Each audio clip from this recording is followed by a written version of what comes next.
በስመ አብ ወወልድ ወመንፈስ ቅዱስ አሐዱ አምላክ አሜን። ጥቅምት 14 ቀን የሚከበሩ ዓመታዊ የቅዱሳን በዓላት። አቡነ አረጋዊ ዘደብረ ዳሞ። በሀገራችን ስም አጠራራቸው ከከበረ አባቶች አንዱ እሊህ ጻድቅ ናቸው። ጻድቁ የተወለዱት በአምስተኛው መቶ ክፍለ ዘመን አጋማሽ አካባቢ ሲሆን ወላጆቻቸው ንጉሥ ይስሐቅና ቅድስት ዕድና ይባላሉ።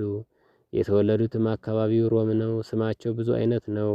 ወላጆቻቸው ዘሚካኤል ሲሏቸው በበረሃ ገብረ አምላክ ተብለዋል። በኢትዮጵያ ደግሞ አረጋዊ ይባላሉ። አቡነ አረጋዊ ምንም የንጉሥ ልጅ ቢሆኑ በልጅነታቸው መጻሕፍትን ተምረው ነበርና ጠፍተው ገዳም ገቡ።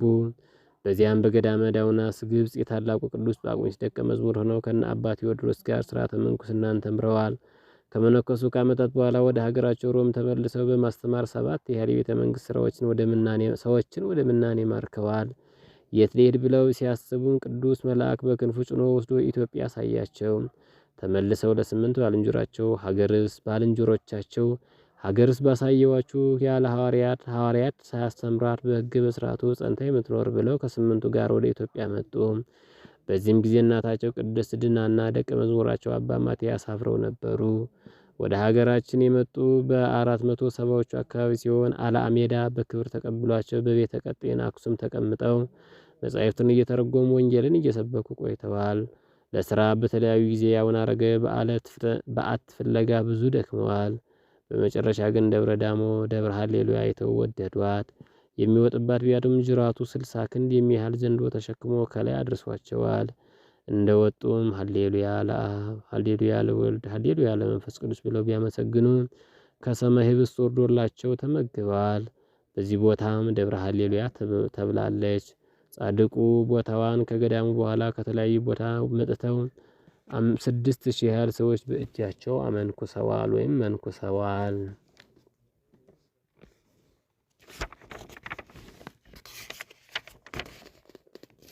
ምናኔን በማስፋፋትና ስርዓቱን በማስተማራቸው አቡሆሙ ለመነኮሳት ዘኢትዮጵያ የኢትዮጵያ መነኮሳት አባት ይባላሉ።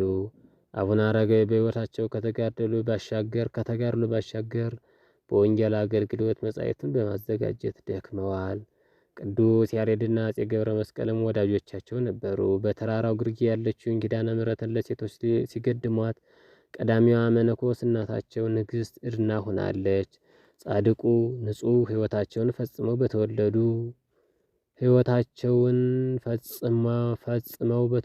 በ99 ዓመታቸው በዚህ ቀን በገዳሙ በስተምስራቅ አካባቢ ተሰውረው በብሔረ ሕያዋን ገብተዋል።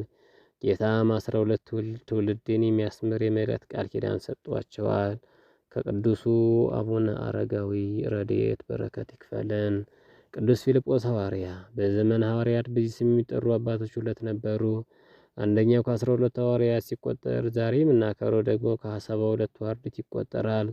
ቅዱስ ፊልጶስ ያደገው የኖረው በቂሳሪያ አካባቢ ሲሆን ባለትዳር ልጆች አባት ነው። ጌታ ሲጠራው እንኳን 4 ደናግል ሴት ልጆች ነበሩት። ከጌታ ሕማማት በፊት ተልኮ አስተምሯል። ከበዓለ ሃምሳ በኋላ 7ቱ ዲያቆናት ሲመረጡ አንዱ እርሱ ነበር። በቅዱስ እስጢፋኖስ መሪነት 8000 ማህበር አገልግሏል። ቅዱስ እስጢፋኖስ ተገድሎ 8000 ማህበር ሲበተንም ቅዱስ ፊልጶስ 4ቱን ልጆቹን አስከትሎ ወደ ሰማርያ ወርዷል።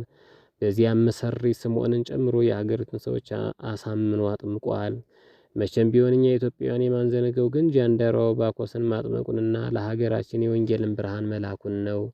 ጃንደረባው ቅዱስ ባኮስ ከጉዞ መልስ ትንቢተ ኢሳይያስን ሲያነብ በመንፈስ ቅዱስ መሪነት ቀርቦ ምስጢረ ሥጋዌን አስረድቶታል። ሰረገላውም ቁሞለት ቅዱስ ባኮስን አጥምቆት ተነስቶ ሄዷል። ቅዱስ ፊልጶስ በቀሪ ዘመኑ ከተባረኩ 4 ደናግል ልጆቹ ጋር ሲሰብክ ኑሮ በዚች ቀን አርፏል። ከቅዱስ ፊልጶስ ረድኤት በረከት ይክፈለን።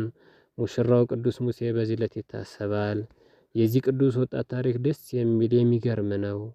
በሮም ከተማ በምጽዋት በጾምና በጸሎት ከተቃኙ ሀብታሞች መስፍንያኖስ አግሊያስ ተወልዶ በስርዓቱ አድጎ መጻሕፍትን ተምሮ በተክሊል አጋቡት።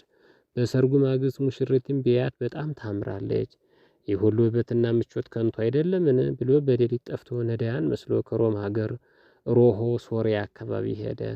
በዚያም በፍጹም ምናኔ በ7 ቀን አንዲት ማዕድ እየበላ በረንዳ ላይ እየተኛና እየለመነ ለዓመታት ኖረ።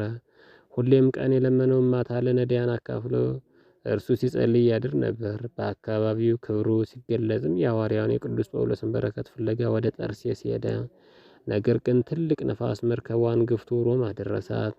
ቅዱስ ሙሴም የአምላክ ፈቃድ ነው ብሎ በወላጆቹ ደጅ ተኝቶ ለ12 ዓመታት ተጋደለ። ወላጆቹ ፈልገው ስላጡት በበራቸው የወደቀውን ነዳይ እርሱ ይሆናል ብለው አልጠረጠሩም። ከብዙ ተጋድሎም በኋላ ዜና ሕይወቱን ጽፎ በዚች ቀን በዕለተ እሑድ አርፏል። ጌታችንም መታሰቢያ ያደረገውን ሁሉ ካልተጠራጠረ እምረዋለሁ ብሎታል። በዚህም ሕዝቡ ካህናቱ ሊቀ ጳጳሱ ይዞ አግኝቷቸው ጌታ አዟቸው አግኝተውታል። ወላጆቹ ማንነቱን በለዩ ጊዜም ታላቅ ለቅሰው አልቅሰዋል። ከሥጋው ላይም ብዙ ተአምራትም አድርጓል። የቅዱስ ሙሽራው ሙሴ ረድኤቱ በረከቱ በሁላችን ላይ ጽፍ ድርብ ሆኖ ይደር። በዚህም ዕለት ቅዱስ ገብረ ክርስቶስ መራዊ ይታሰባል። ሙሽራው ገብረ ክርስቶስ በሀገራችን ልሳን አብደል መሲህ ይባላል። ለቅዱስ ሙሴ ለሌሎች ሙሽርነት ትቶ መመነንን ያስተማረ እርሱ ነው። አባቱ ታላቁ ንጉሥ ቴዎዶሲዎስ ሲሆን እናቱ መርኬዛ ትባላለች። የጻድቃን ትውልድ የተባረከ ነውና። ታላቁ አቡነ ኪሮስ አጎቱ ናቸው ለሙሽራው ገብረ ክርስቶስ። ስለዚህም ቅዱስ ምን እነግራችኋለሁ? ሙሉ ታሪኩ ከቅዱስ ሙሴ ጋር ተመሳሳይ ነውና ልዩነቱ ቅዱሱ ገብረ ክርስቶስ በገዛ ፈቃዱ አካሉን በመቁሰሉ ምክንያት ሰዎች ሊያዩት አልቻሉም ነበር። በአርማንያ በእመቤታችን ቤተክርስቲያን ደጅ ለ15 ዓመታት ሲጋደል ወደ ወላጆቹ ሀገር ቁስጥንጥንያ ተመልሶ ለ15 ዓመታት ተፈትኗል። ምንም የንጉሥ ልጅ ቢሆንም የአባቱ ባሮች በጥፊ ይመቱት፣ ጽሕሙንም ጺሙንም እየነጩት፣ ቆሻሻ ይደፉበት፣ ሽንታቸውን የሚሸኑበት ነበር። ለእርሱ ወላጆች ውሾች ነበሩ። ለእሱ ወዳጆቹ ውሾቹ ነበሩ። በአባቱ ደጅ ለ15 ዓመታት መከራን ከተቀበለ በኋላ ጌታ ሆይ የአባቴ አገልጋዮች በእኔ ላይ ያደረጉት ሁሉ በደል አድርገህ አትቁጠርባቸው አለ። በዚች ቀን ሲያርፍም ጌታችን 7ቱ ሊቃነ መላእክት ከነሰራዊቶቻቸው አስከትሎ ወርዶ በክብር አሳርጎታል። አጠቃላይ የገድል ዓመታቱም 30 ናቸው። አምላከ ቅዱሳን ለእነርሱ ካደለው ፍቅራቸው ለእኛም አይንሳን፣ በረከታቸውንም ያብዛልን ለዘላለሙ አሜን። ጥቅምት 14 ቀን የሚከበሩ ዓመታዊ የቅዱሳን በዓላት አቡነ ዘሚካኤል፣ አቡነ አረጋዊ፣ ቅዱስ ፊልጶስ ሐዋርያ ከ72ቱ አርድእት አንዱ፣ ቅዱስ ገብረ ክርስቶስ መርአዊ፣ ቅዱስ ሙሴ መርአዊ፣ ቅድስትና የአረጋዊ እናት አባ ማትያስ የአረጋዊ ረድ ይታሰባሉ። ነቢይን በነቢይ ስም የሚቀበል የነቢይን ዋጋ ይወስዳል። ጻድቅን በጻድቅ ስም የሚቀበል የጻድቁን ዋጋ ይወስዳል። ማንም ከነዚህ ከተናናሾቹ ለአንዱ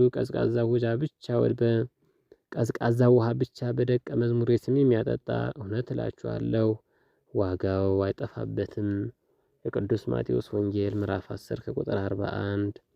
ማርያም ድንግል ለየዲዮን ጸምሩ እግዚአብሔር አምላክ ዘረሰይኪ ማይደሩ ዘምስለ ዮሴፍ ጻድቅ ለአምላከ ዳዊት ፍቅሩ ሐዘንኪ ወንድየትኪ ነኪር ነገሩ ወለወልድኪ ሕማሙ እንዘ ኢያርቅ መንበሩ ዘሚካኤል አረጋዊ ዘይብልወ ገብረ አምላክ ዘነበረ በንጹሕ ወተጋድሎ ውሱክ ወዘሰወሮ እግዚ እማይነ ሞት ድሩክ እሙ እድና ዘተለወቶ በሰርክ ወረድኡ ማትያስ ጻድቅ ወብሩክ ወልዳ ለመርኬዛ ገብረ ክርስቶስ መራዊ በዴዴ አቡሁ ዘተመከረ እንዘ በቁስሉ ይደዊ ሙሴ ህሩይ ብእሲ እግዚአብሔር ሮማዊ ወፊልጶስ ሐዋርያ ተላዊ ያሰሩ ለማህያዊ ገላውዲዮስ ዘጣራ ብእሲ ሰማያዊ። በዕለቱ ከተነሱት ቅዱሳን ረድኤት በረከት ይክፈለን። ወስብሐት ለእግዚአብሔር ወለወላዲቱ ድንግል ወለመስቀሉ ክቡር አሜን።